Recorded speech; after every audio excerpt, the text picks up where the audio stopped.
وهذا خلاص الطرف حقك. ها كبر بعد خدمة 25 سنة خلاص طرف. الله يعين كيف الله يرحم والديك. شوف لي راتبي هذا بعد تقاعد كم يعني يطلع لي 100,000 خلاص مالي في الرياضيات الحسابات طقت فيه. لكن والله انا استفدتني تميس وجبنا كل صف جاي رائع بح مع ملاحظ ما ادري. راتبك راح يكون 4300. لا تمزح. لا تمزح. راتبك 4300 يا رجال. راتبي 13,000 وخدمة 25 سنة 25 سنة عمر وانا معود نفسي على 13,000. كيف ينخرط بجعف ومرقي وحده ويروح 4300؟ حنا الاشتريين من يوم انت قاعد تروح البدلات وما يبقى له الا طفسه ودي وش تكفي.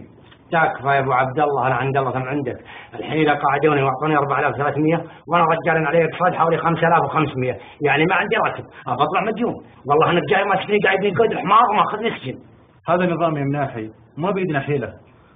لا حول ولا قوة الا بالله. طيب يا ابو عبد الله يوم ما سلمتهم البدل اللي عندي والبساطير اللي مستلمها من 25 سنة تتوقع يقعدوني ولا يخلون راتبي يمشي انت تبك العجلة وما حد عني؟ لا يا حبيبي لو ما جبت يمكن حتى ال 4300 ما راح تحصلها.